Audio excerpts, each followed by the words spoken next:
Good afternoon. It's Wednesday, a Lenten day. And why is Wednesday a Lenten day, not just Friday? Well, let's think about this. Friday is the day that Christ was crucified. So every week is a little reminder of the importance, the ominence of that day. So why would Wednesday be a Lenten day?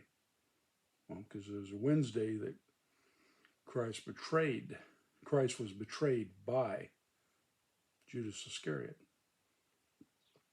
So Christ was betrayed on Wednesday. That's why Wednesday is also a Lenten day. It's a good day to fast in some form or another. I give up red meat. I'll eat fish on Wednesdays and Fridays. In the morning, I won't eat bacon. I don't eat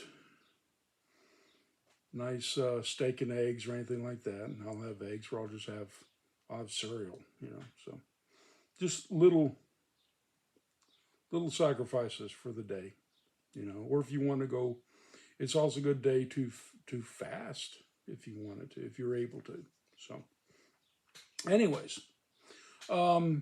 yesterday was a very cool day indeed.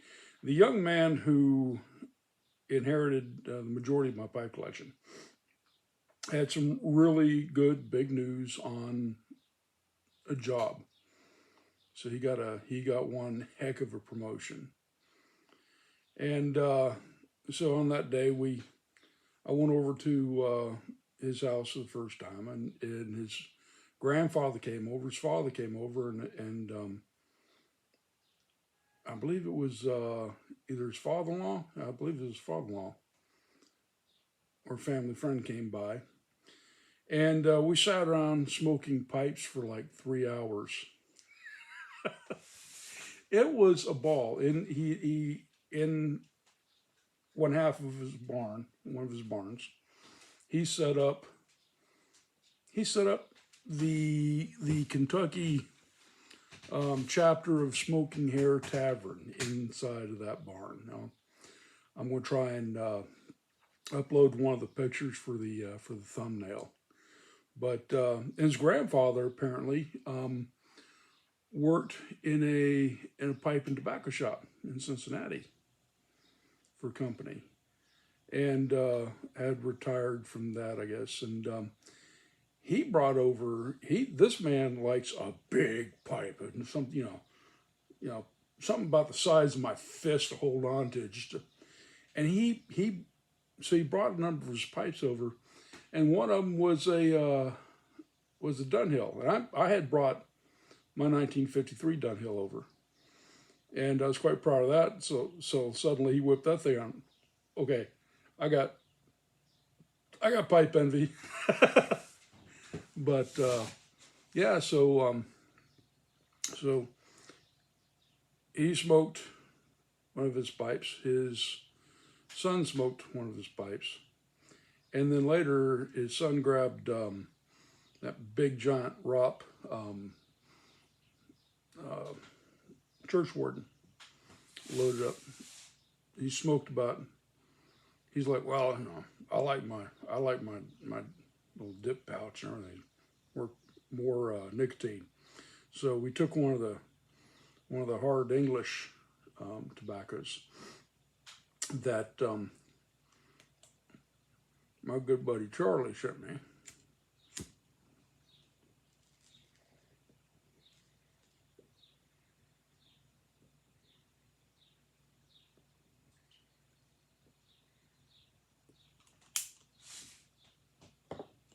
Loaded that up.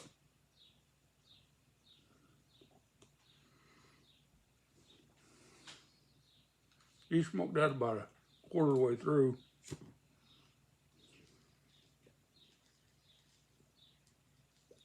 Then he handed it over to his father, the grandfather, who sat there and really enjoyed it.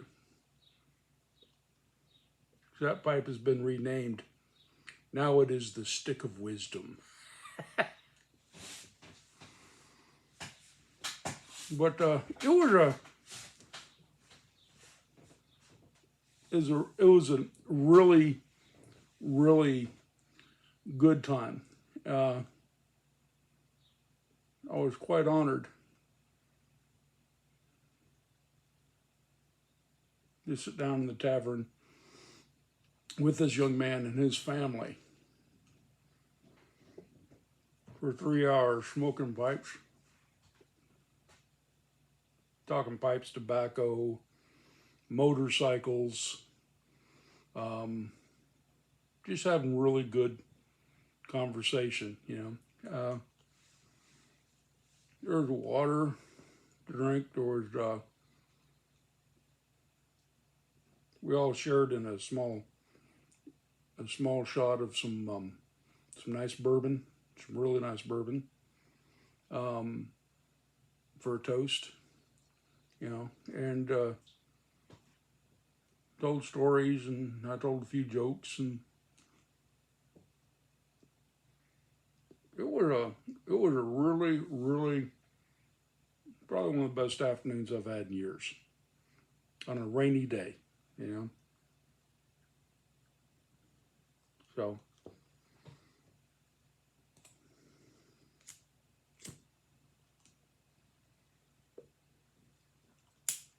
okay, so story,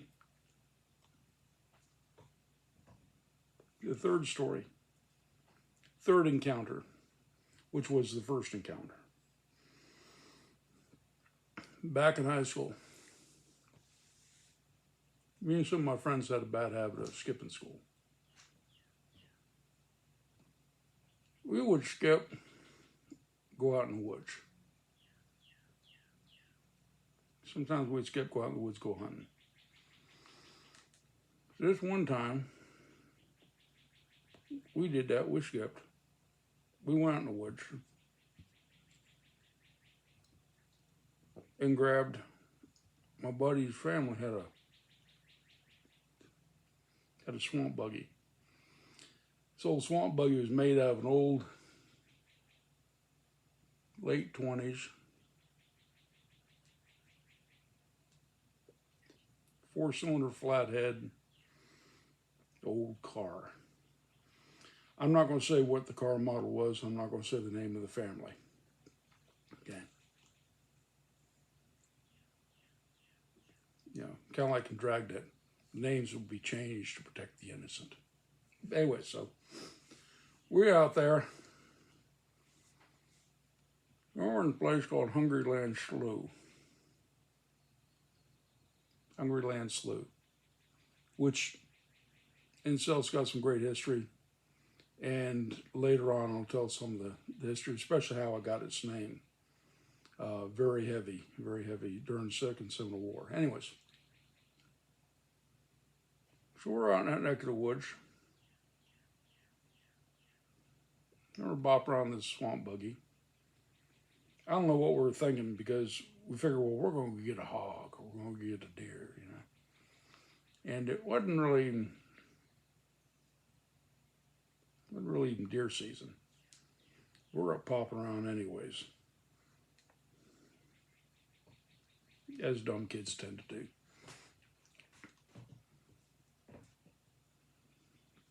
So, you remember me describing a hammock to you. So we're coming up closer to this edge of the hammock, probably about 25 yards from it. And in the tall wiregrass, so fine, here we are. In the wiregrass, we see what looks like a hog. Looks like a pretty good sized hog going through the grass. You can see its back. And it's not running, but it's kind of moving around, which I'm surprised, because that old swamp buggy, the old flathead four-cylinder, wasn't the quietest thing, but it wasn't the noisiest thing. Now, back then, it was not uncommon to see a swamp buggy being powered by a 500 Cadillac or a 460 Lincoln In fact, there's still a lot of full tracks and half tracks, which is what a lot of swamp buggies back at that time was. They finally outlawed them because they're tearing up the woods too much with them, and that's a good thing. I mean, from an engineering, from a redneck cracker engineering point of view, that's a shame. But from they were tearing up the woods. Anyways, so we see the back of this thing moving around. So one of us, I'm not going to say who, but one of us pulled up the weapon and fired, dropping. We proceed to be a hog. And it's almost instantaneously the second that happened, because we'd stopped the buggy, weapons brought up, and it went down over. The second that happened, that hammock exploded with the most gut-wrenching, horrible horror film screaming, howling. Now this hammock's made up of cypress trees and there's a few pines in it. There was cabbage palms, and a lot of cabbage palms. These cabbage palms started being shaken violently back and forth, and all this screaming. We turned that damn swamp buggy around and got the hell out of there. I don't think that that flathead four-cylinder's ever been revved up at that many RPMs. We got the hell out of there. We got back to camp where the swamp buggy was kept, jumped out of it, jumped into my buddy's vehicle, and got the F out of Dodge and drove back. And just, holy crap, I mean, and I was having nightmares for weeks after that. That following weekend, my buddy's family, because that was their camp, that was hunt camp there. They went out to the camp. They found the camp was completely destroyed. The buggy had been turned over and been bent and beaten all to shit with a cypress tree. It's probably about 8 inches around, that had been ripped out of the ground by the roots and just beaten. That was the very first encounter. And like I said, the second time I ever saw one, the second encounter is the only time I'd ever seen one clearly. All we saw was the back of what looked like a black hog down on all fours through the tall wiregrass. And this was not on a ranch, so it wouldn't have been a calf or anything like that. So, rule number 1, always make damn sure what you're shooting at. Rule number 2, don't be a dumbass kid skipping high school or skipping school, going out in the woods, go hunting. Rule number 3,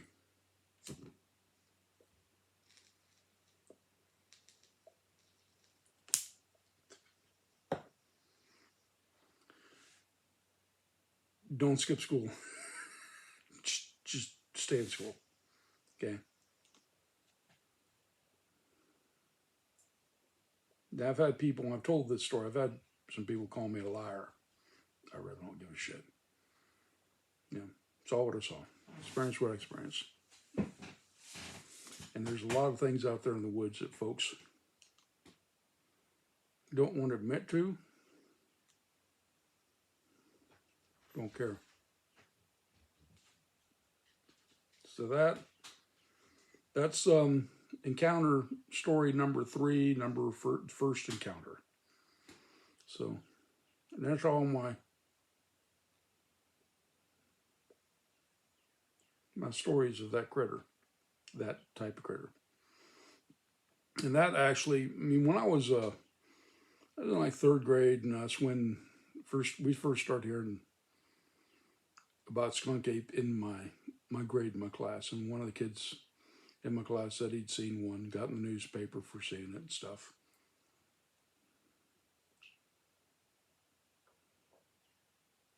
Always kind of,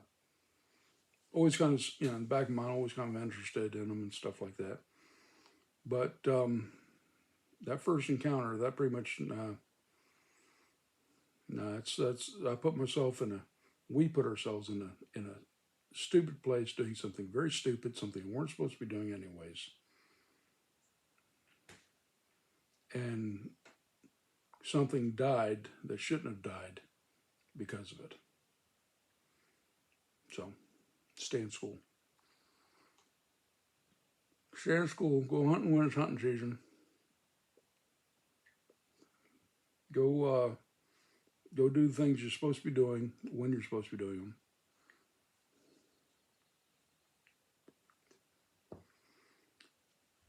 And pray your rosary. Because